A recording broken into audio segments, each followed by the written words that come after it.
বাংলাদেশ ভারত সীমান্ত সুরক্ষিত রাখতে দেশের সীমান্তবর্তী এলাকার মানুষের কাছে সচেতনতা বাড়িয়ে নিয়ে যাচ্ছেন বর্ডার গার্ড বাংলাদেশ।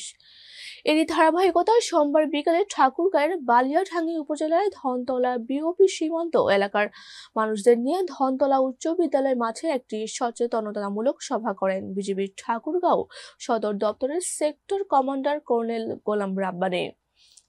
এ সভায় প্রধান অতিথি হিসেবে উপস্থিত ছিলেন তিনি। এ সময় বিশেষ অতিথি হিসেবে উপস্থিত ছিলেন ঠাকুরগাঁও 50 বিজিবির অধিনায়ক লেফটেন্যান্ট কর্নেল তানজির আহমদ সহ বিজিবির অন্যান্য অফিসারগণ। এছাড়া উপস্থিত ছিলেন স্থানীয় জনপ্রতিনিধি, ধর্মীয় উপাসনালয়ের লোকজন ও শিক্ষক প্রতিনিধি দল।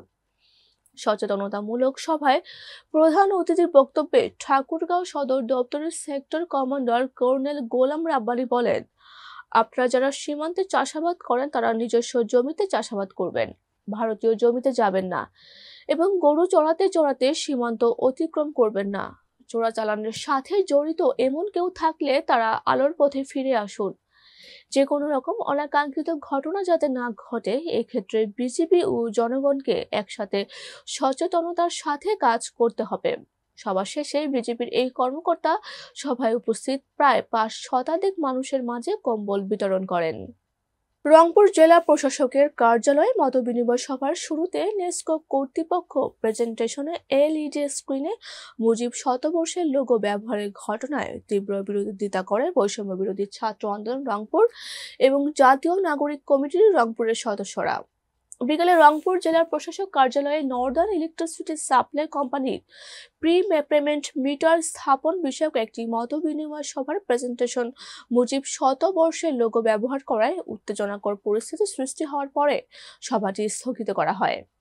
কি কারণে মুজিব শতবর্ষের লোগো ব্যবহার করা হয়েছে সেই বিষয়ে ঊর্ধ্বতন কর্তৃপক্ষ ও মন্ত্রণালয়কে চিঠি পাঠিয়ে ব্যবস্থা গ্রহণ করার জন্য বলা হবে বলে জানান রংপুর জেলা প্রশাসক মোহাম্মদ রবিউল ফয়সাল।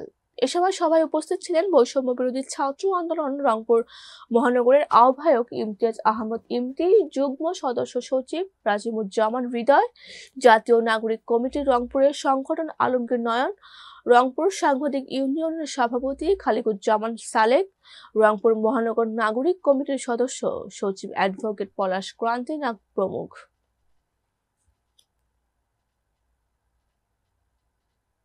চাঁদপুরের মতলব উত্তর উপজেলা প্রশাসনের আয়োজনে তারুণ্যের উৎসব 2025 উপলক্ষে জাতীয় গোল্ড কাপ টুর্নামেন্ট বালক উদ্বোধন করা হয়েছে। বিকেলে উপজেলা পরিষদ মাঠে টুর্নামেন্ট উদ্বোধন করেন টুর্নামেন্ট কমিটির সভাপতি ও উপজেলা নির্বাহী অফিসার মাহমুদা কুলসুম মনি।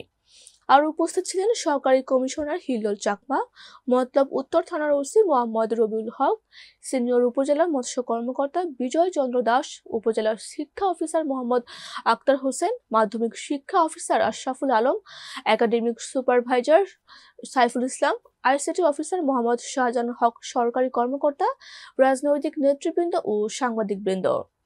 টুর্নামেন্ট উদ্বোধনী ম্যাচে অংশগ্রহণ করে সেঙ্গারচর পৌরসভা একাদশ বনাম একলাশপুর ইউনিয়ন একাদশ।